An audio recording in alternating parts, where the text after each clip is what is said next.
एक महीने की जो जर्नी थी, जो पहला एपिसोड हमारा रहा, उसके बाद इस 30 दिन में सीरियसली आपने हमें सोने नहीं दिया।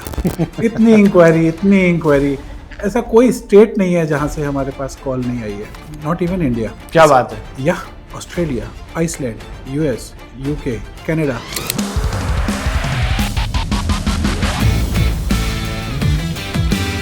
बहुत लिमिटेड चॉइस आपने रखी है, मौके कम जरूर हैं पर जो मौके हैं बहुत शानदार है। मैं कोई फोमो क्रिएट नहीं कर रहा हूँ कि जल्दी ले लो और वरना मौका निकल जाएगा। कभी भी वो चार्जर लगवा सकते हैं, पर हाँ, जब मैं ये देखूंगा कि डिमांड और सप्लाई का रेशियो में कि हमारे पास में चीज़ें आराम से आ रही है, 600 चार्जर हम आराम से लगा पा रहे हैं, तो हम एश्योरेंस ज़रूर कम कर देंगे। लोग इन्वेस्ट करते हैं गोल्ड में, लोग इन्वेस्ट करते हैं म्यूचुअल फंड में, लोग इन्वेस्ट करते हैं एफडी में। लोग इसको एक अच्छा इन्वेस्टमेंट प्लान समझ के लेके जा रहे हैं। सिक्योर इन्वेस्टमेंट प्लान, आपके assets value day by day increase हो रही होती है। आपके पास में एक सर्टेन अमाउंट 2 साल या 3 साल में वापस आ जाता है, फिर आपके पास जितना आ रहा है वो आपकी अर्निंग है। जो अभी नए एक्सप्रेसवे में देख रहा हूँ, पिछले 3-4 महीने में उद्घाटन हुआ है देहरादून एक्सप्रेसवे का और फिर गंगा एक्सप्रेसवे का, इनको लेकर कुछ प्लानिंग है आपकी? अभी हमारी 4 दिन पहले ही गडकरी जी से मीटिंग थी उनके घर पे। मैं उसी पर आने वाला था, मैंने फोटो देखा था। वो मैं उसी डिटेल में आपको बताता हूँ। वो पूरा प्लान ही केवल उसी लिए डिस्कस हो रहा था कि हमें एक्सप्रेसवे पे कैसे काम करना है। इवन उन्होंने मुझे अपने घर में बहुत डिटेल में हाइड्रोजन भी दिखाया। ही सेड कि 20 साल के बाद में फ्यूचर जो है वो हाइड्रोजन का भी आने वाला है। एक्चुअली हम एक मॉड्यूल तैयार कर रहे हैं जो दिल्ली देहरादून एक्सप्रेसवे पे हो रहा है। नेक्स्ट 15 दिन में वो स्टार्ट हो जाएगा। उसमें हमने 4500 स्क्वायर फीट का एक स्ट्रक्चर तैयार किया है, जिसमें नीचे proper full flash dhaba type का है, रेस्टोरेंट टाइप का है, जिसमें किचन विचन सब कुछ है। 100 सीटिंग कैपेसिटी है।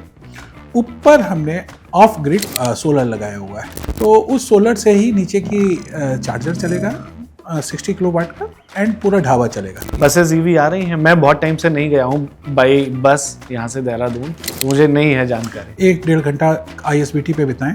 हर आधे घंटे पे कश्मीरी गेट से एक बस निकलती है ईवी देहरादून के लिए। ईवी तो मतलब 24 घंटे में लगभग 50 बसेस का तो कंफर्म है। हाईवे और ओपन एरिया एक्सप्रेसवे ऐसी जगहों पर जो व्हीकल कल्चर है वो पूरी तरह से चेंज हो गया। हाँ, इवन आपको बताएं, जितने भी बड़े लेवल से काम कर रहे हैं उनका फोकस ही हाईवे है। गडकरी जी ने कोई अंदर की बात बताई हो तो हमारे व्यूअर्स को फायदा हो थोड़ा, कि कहाँ इन्वेस्ट करना है, कुछ पता चल पाए? उससे ज़्यादा विजनरी मैंने तो कोई नेता नहीं देखा है। मतलब आई एम सॉरी, ऐसा क्या बताया? सर, विज़न उनका बहुत अच्छा है। उसी विज़न के हिसाब से उन्होंने आगे, उनका फोकस बार बार एक ही बात होती है कि हम 2 लाख करोड़ का इम्पोर्ट कर रहे हैं फ्यूल, इसे किसी तरह से बचाया जाए। आपने व्हाट्सअप नंबर मेरा पर्सनल नंबर डाला हुआ है और मैंने आपसे कोई शिकायत नहीं की हुई है। इवन वो सरप्राइज हो जाते हैं कि आप वही अश्विनी दीक्षित हो जिसके सर पे बाल नहीं है। मैंने कहा मैं भी वाला हूँ। रूरल से अब आते हैं मेट्रोपॉलिटन पर। एयरपोर्ट पर आप बहुत सारा इन्वेस्टमेंट कर रहे हैं, टैक्सी शुरू करने वाले हैं कुछ शहरों में। ये क्या प्रोग्राम होगा, इससे लोगों को कितना फ़ायदा है, इन्वेस्टमेंट की इसमें कोई गुंजाइश है? सब कुछ आ गया। मेरी 250 गाड़ियाँ भी आ चुकी हैं, सारा कुछ हो गया है, वहाँ पर स्टैंड भी बन चुका है। पर कहीं ना कहीं हम इंफ्रा में थोड़ा सा वीक हो जाते हैं। अभी हमारे, चूँकि 250 गाड़ियों को चार्ज करने के लिए हमारा एक हब तैयार हो रहा है एयरपोर्ट से 2 किलोमीटर के अंदर में, लखनऊ के अंदर। उसमें थोड़ी सी अड़चने हैं बिजली कनेक्शन को लेकर, क्योंकि that is 2 megawatt connection and बहुत बड़ा हब होगा।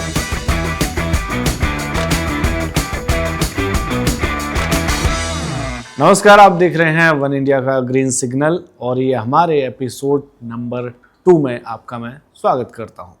जैसा कि हमारे पहले एपिसोड में आपने देखा था, हमने ईवी पर बहुत सारी बात की थी लेवांतो ग्रीन के फाउंडर अश्विनी दीक्षित के साथ। बहुत सारे ऐसे पहलुओं पर बात की थी जो लगता था कि अभी तक मिथ बने हुए हैं।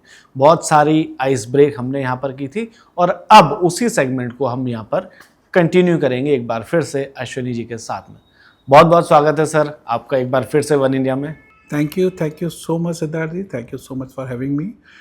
पर इस एक महीने की जो जर्नी थी, जो पहला एपिसोड हमारा रहा, उसके बाद इस 30 दिन में सीरियसली आपने हमें सोने नहीं दिया। इतनी इंक्वायरी, ऐसा कोई स्टेट नहीं है जहां से हमारे पास कॉल नहीं आई है, नॉट इवन इंडिया। क्या बात है। या Australia, Iceland, US, UK, Canada. कुछ लोग ऐसे थे जो अपने पेरेंट्स के लिए इन्वेस्टमेंट करना चाह रहे थे। कुछ ऐसे थे कि जो चाह रहे थे फ्यूचर में उन्होंने यहाँ पर आना है, उन्हें लगता था कि वो आगे यहाँ से अपना एक इस्टेब्लिशमेंट ऐसा करें तैयार, उसके बाद वो वापस यहाँ आ जाए। लोगों ने ऐसे तक डिस्कस किया हमने बहुत, मतलब पिछले, अगर जिन्होंने नहीं देखा मैं उनसे ज़रूर रिक्वेस्ट करूँगा एक बार वो एपिसोड ज़रूर देखिए।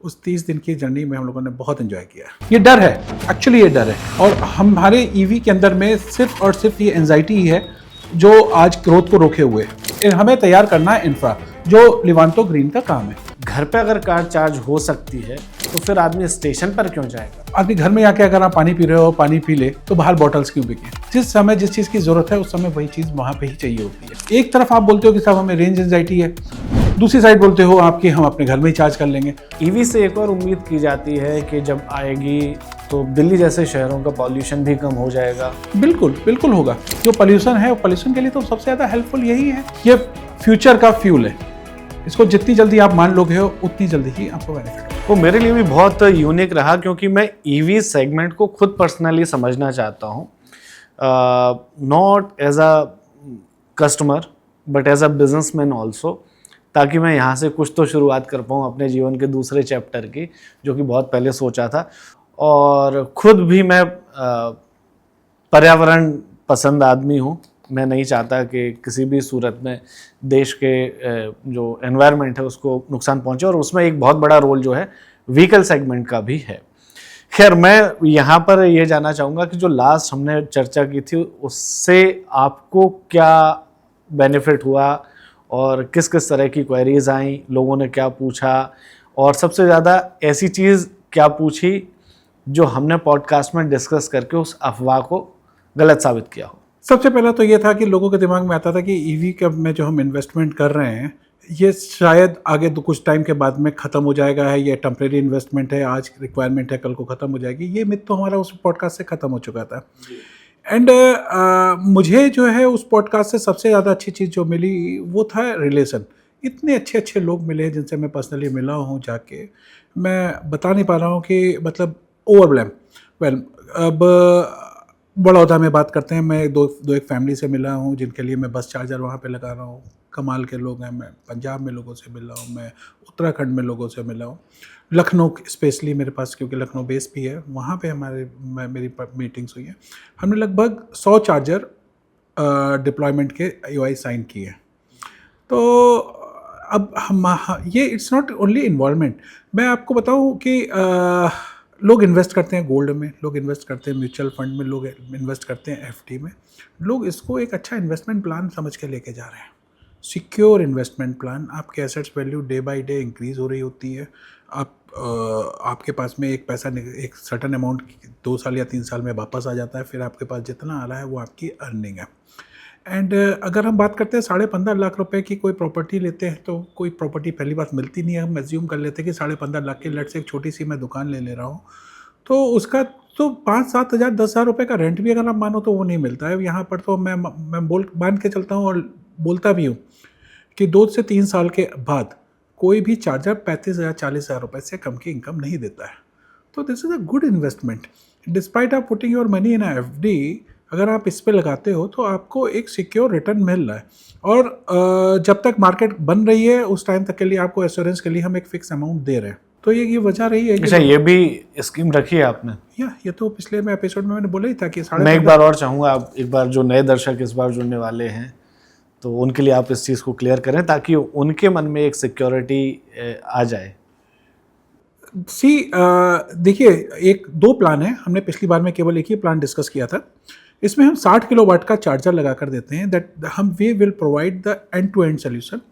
15.5 लाख रुपए में हम आपको लैंड ढूंढ के देते हैं और ट्राई पार्टी एग्रीमेंट होता है ओनर के साथ में। एंड देन वहाँ पे इंफ्रा तैयार करते हैं डिस्कॉम से बिजली के कनेक्शंस को लेके एंड सारी चीज़ें लगा के और उस पर चार्जर लगाकर, और साथ के साथ वहाँ पे ट्रैफिक लाने का काम कंपनी का होता है। That is all FOCO model, franchisee owned and company operate. तो इस मॉडल में आपने सिर्फ पैसे देने हैं एंड अपनी चीज़ को सामने वाले को दे देनी है। दैट इज़ अस। सो हम उसको रन करते हैं 8 साल के लिए। 15.5 लाख में हम 8 साल का एग्रीमेंट होता है एंड 2 साल तक 15,000 रुपये मिनिमम इनकम की एश्योरेंस देते हैं। ये प्लान हमने पिछली बार भी आपसे डिस्कस किया था। एक दूसरा है वो थोड़ा जिनके पास विजनरी है, जिनको ये पता है कि आने वाले टाइम पे इससे भी बड़े चार्जर की रिक्वायरमेंट पड़ेगी, तो वो है 90 किलोवाट का।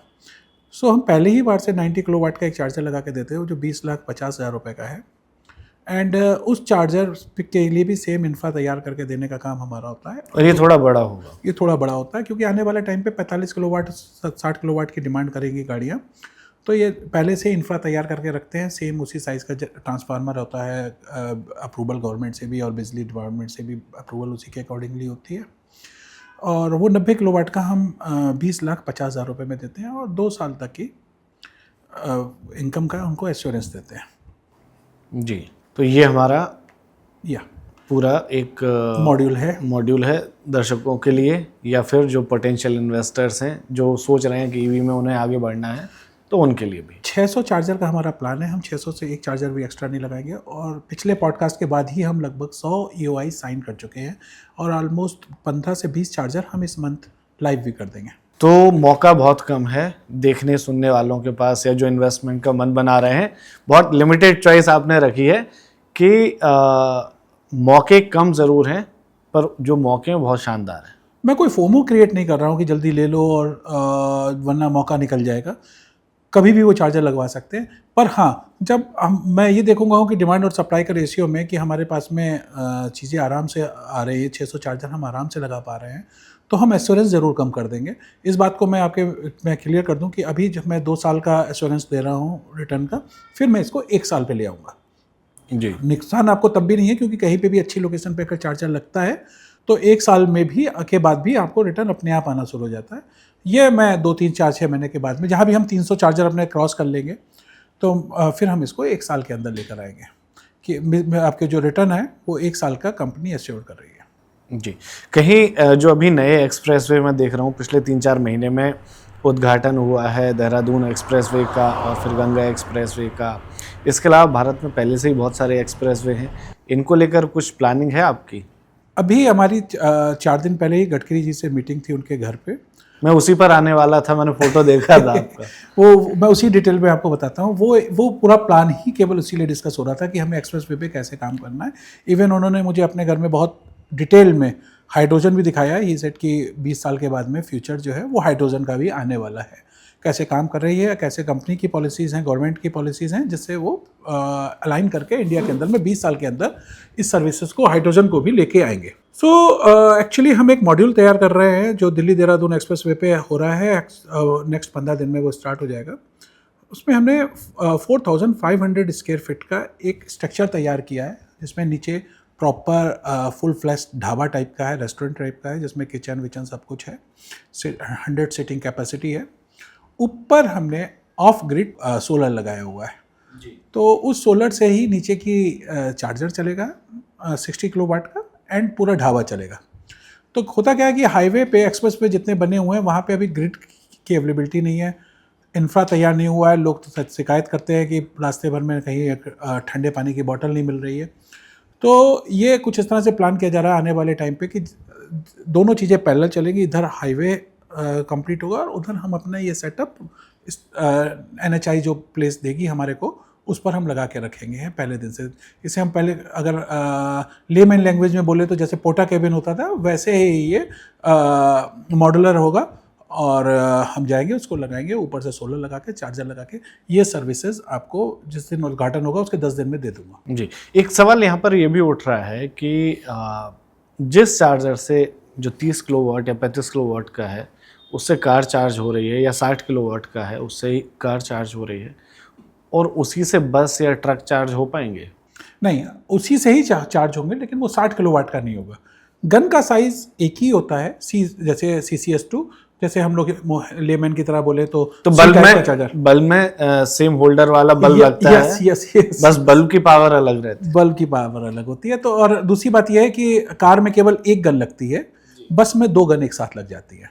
अच्छा, तो वो चार्जर भी हम, बस के चार्जर और ट्रक के चार्जर भी इस पूरे इंफ्रा में तैयार करके दे रहे हैं। सो जितने भी आप एक्सप्रेस पे देखोगे हो उस पर हम कोशिश कर रहे हैं कि बसेस ईवी आ रही हैं। मैं बहुत टाइम से नहीं गया हूँ बाई बस यहाँ से देहरादून, तो मुझे नहीं है जानकारी। तो फिर आप 10 मिनट 1-1.5 घंटा ISBT पे बिताएं। हर आधे घंटे पे कश्मीरी गेट से एक बस निकलती है EV देहरादून के लिए। EV तो मतलब 24 घंटे में लगभग 50 बसेस का तो कंफर्म है। लेकिन आप केवल बस की बात कर रहे हो सिद्धार्थ, 2 साल के अंदर उस रूट पे क्या, हर रूट पे आपको ट्रक भी ईवी के मिलेंगे। ईवी लोड ले पाएगा इतना ट्रक जितना डीजल वाला ट्रक ले पाता है? लोड का तो कहीं मैटर ही नहीं पड़ता कितने नहीं, मुझे उसकी नहीं है समझ, इसीलिए मैं आपसे पूछना चाह रहा हूँ, और मैं मान के ये चल रहा हूँ कि मुझे कुछ नहीं आता है। जो लोड सैंक्शन है उस लोड से ज़्यादा लोड को उठा के चलते हैं वो। फिर दूसरी बात है कि अगर हम फ्लाईओवर पे जाते हैं ना तो मोशन टूट जाता है ट्रकों का, जी, वो भी नहीं होता है ईवी के साथ, वो भी नहीं हो रहा। ईवी के साथ वो भी नहीं है। आप किसी दूसरे देश में आपने ये सब देखा कि ट्रक डीजल पे चलना बंद हो गए हों और वो मोस्टली प्रेफर कर रहे हों कि ईवी से ही जाएं? क्या देशों की बात कर रहे हो आप मुद्रा पोर्ट पे चले जाएं, आप नवा गुजरात पोर्ट पे चले जाएं, सब जगह पे ईवी के ट्रक है जो कंटेनर पूरा ले लेके मूव कर रहे हैं। आप किस दुनिया में जी रहे हैं? मुंबई पुणे हाईवे पे जाएंगे हैं तो सारा मूवमेंट ऐसा है। मैं 2-3 वीडियो शेयर कर दूंगा आपको, आप उसमें देखिएगा। 5-5, 7-7 ट्रक तैयार वो हो रहे हैं, एक साथ चार्ज हो रहे हैं। सर 1-1, 2-2 मेगावाट के चार्जर लग रहे हैं। चीजें काफी बदल गई हैं, चीजें सब बदल गई हैं। जो सिटी में दिख रहा है, हाईवे और ओपन एरिया, एक्सप्रेसवे, ऐसी जगहों पर जो व्हीकल कल्चर है वो पूरी तरह से चेंज हो गया है। हाँ, इवन आपको बताएं जितने भी बड़े लेवल से काम कर रहे हैं उनका फोकस ही हाईवे है। सर लास्ट एपिसोड में आपने मुझसे पूछा था कि कार तो हम घर से भी चार्ज करके चल सकते हैं। चलिए मैं मान भी लेता हूँ आपकी इस बात को, तो ट्रक के साथ क्या होगा? एग्जैक्टली। और ये भी एक चीज है कि भले ही दिल्ली में पेट्रोल पंप हो तो ऐसा नहीं है कि हाईवे के बंद हो रहे हैं। नहीं, आप और दूसरी बात आपको बताता हूँ कि कार जो है वो 50 किलोमीटर 70 किलोमीटर से ज़्यादा एवरेज पर डे नहीं चलेगी। ट्रक का तो टारगेट है, उसे 300-400 किलोमीटर अगर वो नहीं चलेगा तो कॉस्टिंग ही नहीं निकलेगी, और ज़्यादा, बल्कि वहाँ तो ड्राइवर की शिफ्ट रहती है। जी हाँ, तो इसको इसी रेशियो के साथ में हम पूरा इंफ्रा ट्रकों के लिए ज़्यादा लगा रहे हैं। ट्रक, बस, कार सबके लिए प्रोविजन दे रहे हैं, और हाईवे पे ज़्यादा। गडकरी जी ने कोई अंदर की बात बताई हो तो हमारे व्यूअर्स को फायदा हो थोड़ा, कि कहाँ इन्वेस्ट करना है, कुछ पता चल पाए? उससे ज़्यादा विजनरी मैंने तो कोई नेता नहीं देखा है। मतलब आई एम सॉरी, ऐसा क्या बताया?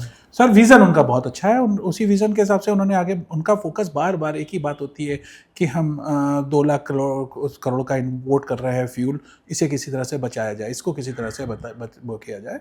और उन्होंने एक गाड़ी मुझे और दिखाई, वो पूरी एथेनॉल पे ही बेस है। वो गाड़ी उन्होंने इनोवा को कन्वर्ट किया, एथेनॉल पे चल रही है और हाइब्रिड है, एथेनॉल एंड बैटरी पे। तो इस तरह के नए डेवलपमेंट चल रहे हैं जो कि उनका बोलना है, और मुझे मानना भी है कि 20 साल के बाद में इस तरह का चीज़ें भी हमारे पास आएंगी जिसपे हमारी डिपेंडेंसी बहुत ज़्यादा कम हो जाएगी फ्यूल इंपोर्ट पे। फिर हमें फ़र्क नहीं पड़ेगा हॉर्मुज़ में क्या चल रहा है। जी हाँ, वैसे अभी भी बहुत ज़्यादा फ़र्क नहीं पड़ा है जो हम देख रहे हैं और कंट्री के कंपेरेटिवली।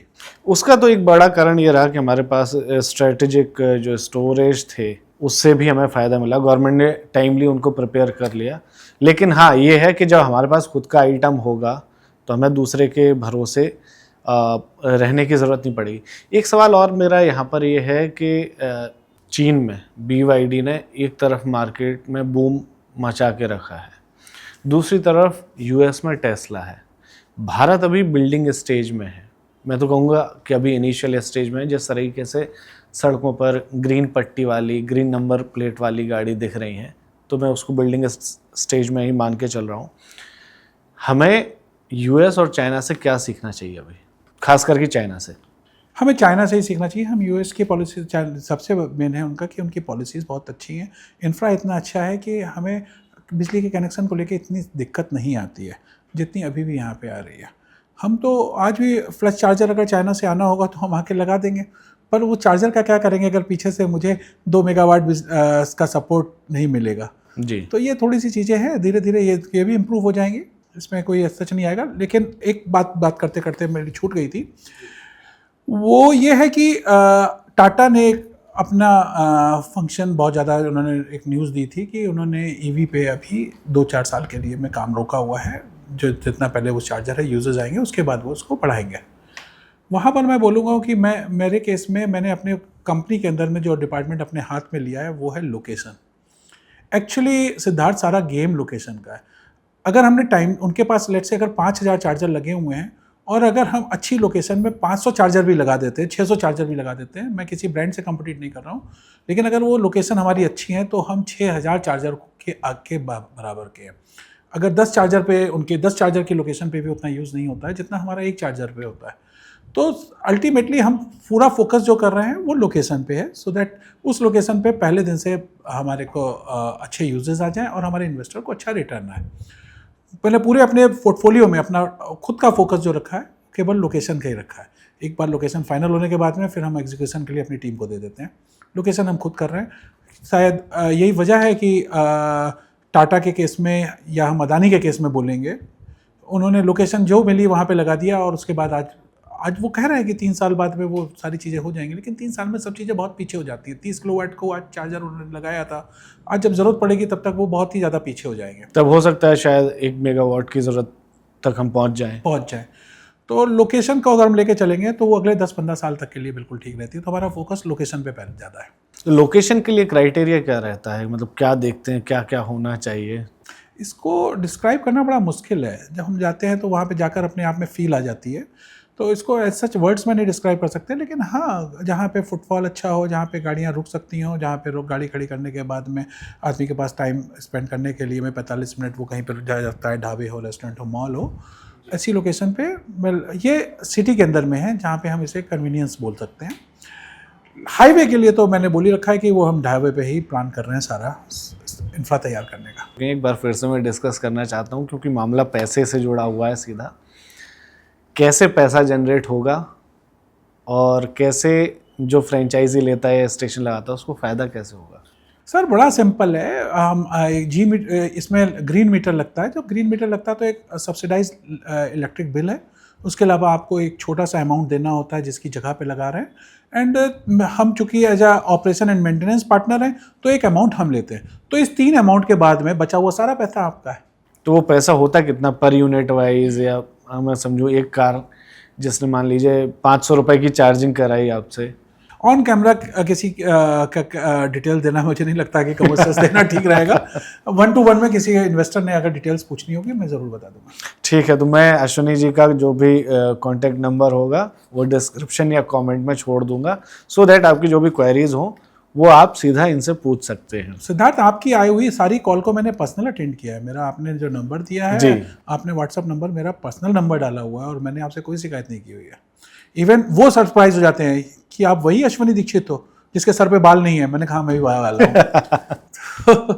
रूरल से अब आते हैं मेट्रोपॉलिटन पर और अर्बन पर वापस। एयरपोर्ट पर आप बहुत सारा इन्वेस्टमेंट कर रहे हैं, टैक्सी शुरू करने वाले हैं कुछ शहरों में। ये क्या प्रोग्राम होगा, इससे लोगों को कितना फ़ायदा है, इन्वेस्टमेंट की इसमें कोई गुंजाइश है, और बसों का जो प्रोग्राम आपका चलने वाला है कब शुरू होगा, किन एयरपोर्ट पर फैसिलिटी मिलेगी? सिद्धार्थ, हमारा एक ऐप है जिसपे हम EV charging station as CPO काम करते हैं, वो है लिवांतो ग्रीन जी।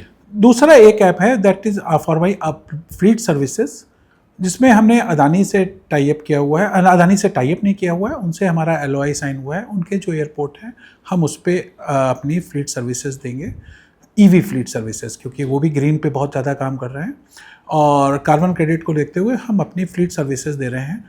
अभी उनके 2 एयरपोर्ट पे हम स्टार्ट करने वाले हैं, एक लखनऊ और एक अहमदाबाद। सब कुछ आ गया, मेरी 250 गाड़ियाँ भी आ चुकी हैं, सारा कुछ हो गया है, वहाँ पे स्टैंड भी बन चुका है। पर कहीं ना कहीं हम इंफ्रा में थोड़ा सा वीक हो जाते हैं। अभी हमारा क्योंकि 250 गाड़ियों को चार्ज करने के लिए हमारा एक हब तैयार हो रहा है एयरपोर्ट से 2 किलोमीटर के अंदर में, लखनऊ के अंदर। उसमें थोड़ी सी अड़चने हैं बिजली कनेक्शन को लेके, क्योंकि that is 2 megawatt connection and बहुत बड़ा हब होगा। कार के लिए तो वो सबसे बड़ा हब होगा। लोगों के 2 मेगावाट के बस चार्ज लगे हुए हैं, लेकिन उस पर यूजली बसेस चार्ज होती हैं। मैं 2 मेगावाट का कार चार्जर का हब लगा रहा हूँ लखनऊ के अंदर में, वो वहाँ के लोकल लोगों के लिए भी बहुत फ़ायदेमंद रहेगा। उस कनेक्शन को आने में लगता है, मुझे लगता है कि अभी 15-20 दिन या 1 महीना और लग जाएगा। तो होपफुली 15 जुलाई तक हमारा स्टार्ट हो जाएगा। 15 जुलाई तक मेरा लखनऊ एयरपोर्ट के अंदर 250 बस उसका कैब का सर्विसेज स्टार्ट हो जाएगी। ये all cabs are brand new and इसमें ओला और उबर की तरह बुकिंग होती है, लेकिन इसमें क्या है कि ड्राइवर हमारे अपने होते हैं। बुकिंग कहाँ से होगी? थोड़ा सा हमारे अपने ऐप से होती है, गो लिवांतो के नाम से ऐप है, दैट इज़ ऑलरेडी लाइव। वो एंड्रॉयड में और एप्पल में दोनों में है। तो उसमें अभी इनिशियली केवल ये सर्विस है, anywhere to airport and airport to anywhere you can move. And Lucknow के लिए तो मैं इंटरसिटी या इंट्रासिटी? Intercity both. अभी मैं उसी पॉइंट पे आ रहा था। कि लखनऊ से हम जो फीचर दे रहे हैं, क्योंकि लखनऊ एयरपोर्ट से 70% जो लोग आते हैं उन्होंने कानपुर जाना होता है या इलाहाबाद जाना होता है या अयोध्या, तो इवन सीतापुर भी, तो उनके लिए हम फिक्स कैब सर्विसेज भी बना के रख रहे हैं, पैकेज बना के रखा हुआ है कि वो सीतापुर, लखनऊ से कानपुर, लखनऊ से अयोध्या एंड लखनऊ से इलाहाबाद है, इवन बनारस तक भी ईवी से हमारा जाएंगे फिक्स पैकेज में। वो मेरा ये कहना कि वो ओला, उबर या रैपिडो से सस्ता होगा ये तो मुझे नहीं पता, लेकिन हाँ मैं ये कह सकता हूँ कि these are the premium services जो आपको मिल रही हैं। And go Livanto is not giving services, वो पैम्पर करके रख रहा है। जिस समय आप जाएंगे तो आपको साफ सुथरी गाड़ी मिलेगी, ड्राइवर आपको साफ मिलेंगे, मतलब क्लीन ड्रेसेस में मिलेंगे, किसी तरह से कोई उनके कैंसिलेशन का कोई चांसेस नहीं रहता है। तो पर जो किराया है वो अभी तक तय नहीं हुआ है। सर देखो, आपको बताऊँ, मैं एक ब्रांड के भी 15 साल पुरानी बात बोल रहा हूँ कि 10 साल पुरानी बात, कि एक ब्रांड है जिसका पंखा मैं 80,000 रुपये का बेचता था। और उस समय 800 रुपये का भी पंखा आता था। तो आपको ये मानना पड़ेगा कि एक सेगमेंट है जिसने क्लीन गाड़ी चाहिए, क्लीन सर्विसेज, साफ सर्विसेज चाहिए हैं, किसी तरह का हैसल नहीं चाहिए है, तो उसके लिए गाड़ियाँ हैं, उसके लिए सर्विसेज देना है। जहाँ पे पैसा सेकेंडरी होता है उनके लिए है ये। और मैंने आपको बोला है कि मैं सर्विसेज दे रहा हूँ, मैं पैम्पर कर रहा हूँ कस्टमर को। एंड हम वो भी हम एयरपोर्ट से दे रहे हैं। यहाँ एयरपोर्ट से देने का मतलब यही है कि वो वाला आदमी नहीं है जिसने पैसे बचाने के लिए कार्ड, अगर उसे पैसे ही बचाने थे तो वो ट्रेन से भी आ सकता था। बिल्कुल, तो वो उस क्लास के लिए ही है। So we are not here for mass. मतलब मैं टाइमली मैंने आपको बताया कि उस गाड़ी को वो इतनी साफ सुथरी होगी कि आपको ऐसा लगेगा कि आप अपनी गाड़ी से ही जा रहे हो। जितनी टाइम के लिए भी आप गाड़ी बुक कराते हो, that is your vehicle. Covid के बाद ये एक लोगों में आया है कि हमें अलग चाहिए, साफ चाहिए, हाइजीनिक चाहिए। सर कुछ ड्राइवर का बिहेवियर ऐसा होता है कि मन करता है कि कितनी जल्दी उतर जाएं। कुछ इतने गंदी ड्रेसेस में और स्मेल कर रहे होते हैं कि उनसे बड़ी दिक्कत होती है। गाड़ियाँ इतनी गंदी होती हैं। मतलब अगर हम केवल उबर ब्लैक को छोड़ दें तो हमारा कोई कंपटीटर नहीं है जिनके लिए मैं गाड़ी लेके आ रहा हूँ। लोग बोलते हैं अच्छा आप ओला उबर की तरह हो। I said no. एंड कुछ कहते हैं कि ब्लू स्मार्ट की तरह हो, तो कहीं पे मैं बोलता हूँ हाँ ब्लू स्मार्ट की तरह हो, बट स्मार्टर देन ब्लू। कुछ चीज़ें जो उन पे नहीं थी वो हमारे में है। इन टैक्सीज की कैटेगरी भी होंगी या सबके लिए एक जैसा?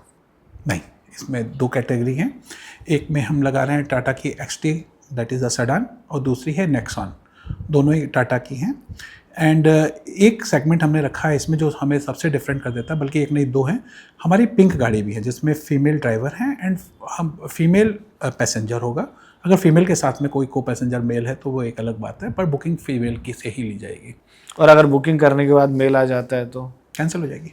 एंड दूसरा है हमारे लिए, जैसे कि आपके पेरेंट्स लखनऊ में उतरे एंड उनके पास लगेज है एंड जाना है, तो वो हमारे साथ में एक क्रू बुक कर सकते हैं। वो लगेज लेके प्रॉपर रखेगा है और आपके डेस्टिनेशन में जाके आपके पेरेंट्स के स्पेस पे रख के वापस आएगा। ये 2 सर्विसेज हमने एक्स्ट्रा रखी हुई हैं।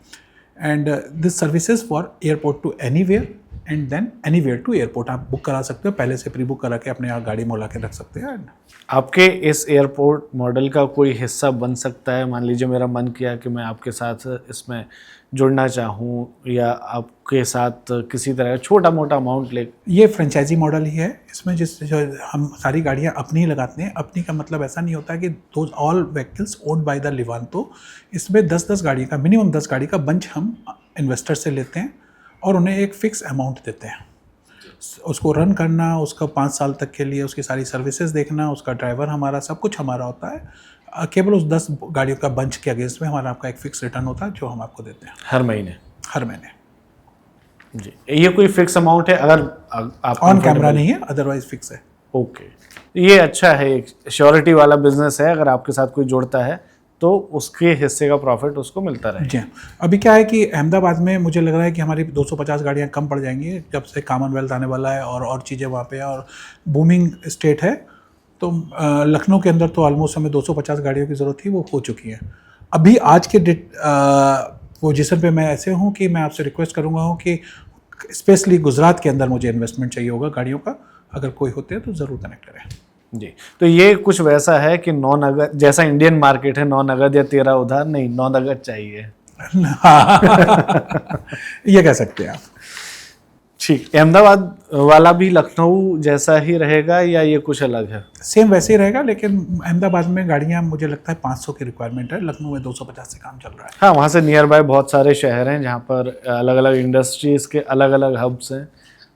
एंड उसके अलावा बात यह है कि मैं ये नहीं बोलूँगा कि लखनऊ के अंदर में, लेकिन वहाँ पे अगर ऐसी सर्विसेज आएगी तो उसको अडॉप्ट करने वाले लोग बहुत ज़्यादा हैं।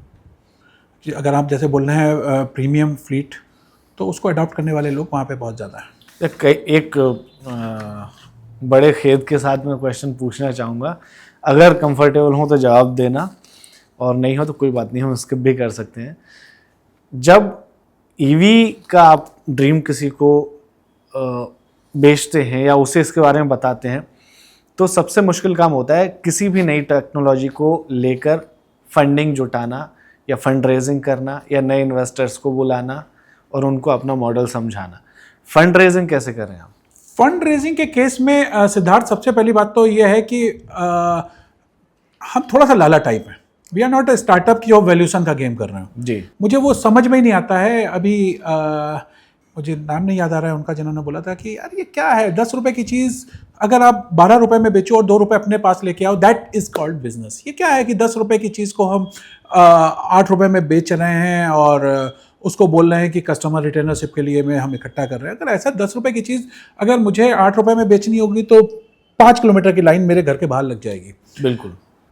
तो मेरा बिजनेस मॉडल ऐसा है कि अगर हम अर्न कर रहे हैं तो फिर हम फंड रेज करेंगे, ऑफ कोर्स करेंगे जब मुझे लगेगा कि इसमें वो है। मुझे बर्न करने के लिए किसी तरह का कोई फंड रेज का करने का, वैल्यूएशन में जाने का कोई इंटरेस्ट नहीं है। बर्न करने का प्लान भी नहीं है? बिल्कुल भी नहीं। क्योंकि ईवी में कंपटीशन बढ़ रहा है तो कई लोग ऐसा करेंगे। पहले दिन से हमारा एबिटा पॉजिटिव है और आगे भी पॉजिटिव ही रहेगा। अभी भी पॉजिटिव? यस यस यस, मैंने बोला ना, मेरा पास वैल्यूएशन गेम है ही नहीं। We are total lala type of company. So उसमें हमें फंड रेज करना है, पर उसी टाइम पे करना होगा जिस समय हम बिल्कुल पॉजिटिव होंगे और मुझे लगेगा कि अब अगर हम कहीं पे करते हैं तो रिजल्ट और अच्छा आएगा। तो इन्वेस्टर जो आते हैं उनके सवाल क्या होते हैं? इन्वेस्टर्स के केस में बोलूँ तो जिस समय आप ढूंढने जाओ तो मिलते नहीं है, जब आपको लेना ना हो तो आके पूछते हैं। तो अभी सिचुएशन वैसी ही है, पर अभी मुझे लेना नहीं है। ओके। एक चीज़ और के जो इन्वेस्टर आते हैं वो कोई भी हो सकते हैं, मतलब कॉमन मैन भी हो सकता है कि नहीं, सो मेनी वीसीज या फिर वीसी ही चलेगा? उनको समझाना आसान होता है तो वीसी रहते हैं। बाकी जो इन्वेस्टर्स हैं उनसे तो मैं, देखिए एक बात समझिएगा कि अल्टीमेटली इन्वेस्टर कौन है? जिसके पास में पैसा है और जिसे अपने पैसे पे रिटर्न चाहिए।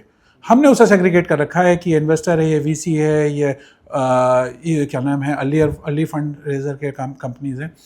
तो ऐसा कुछ नहीं है, अल्टीमेटली तो सबने इन्वेस्ट करना है। अब इन्वेस्टर्स ही हैं हमारे पास में जिन्होंने 15 लाख रुपए का भी चार्जर लगाया हमारे लिए, वो भी इन्वेस्टर ही हैं। और जो 10-10 गाड़ियाँ लगा रहे हैं वो भी इन्वेस्टर हैं। वो साइज़ मुझे ज़्यादा अच्छा लगता है कि आपने पैसे लगाए, आप उसका रिटर्न लेके आ रहे हैं। वो सपना दिखाना कि आप मुझे 35 मिलियन 40 मिलियन दे दीजिए, फिर मैं उसमें से 15 बिलियन जो है कस्टमर रिटेनरशिप में बंद करूँगा हूँ, फिर अब 5 साल बाद हमें इतना मिलेगा। इस तरह का बिजनेस मुझे करना नहीं आता। हो सकता है कि ओल्ड स्कूल। ठीक बात है।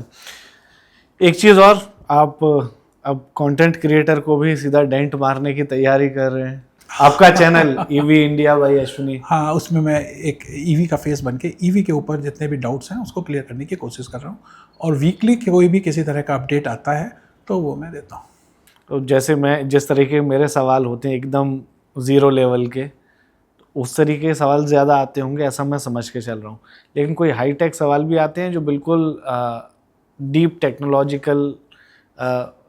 किसी टाइम आप फुर्सत से हमारे चैनल को देखना, हम पूरी रिसर्च करके, हमारे पास एक अच्छी सी टीम है जो पूरा रिसर्च करती है हफ्ते भर।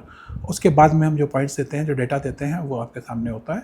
पर हाँ, हर तरह के लोगों के क्वेश्चन आते हैं और मुझे मज़ा आता है उनके जवाब देने में।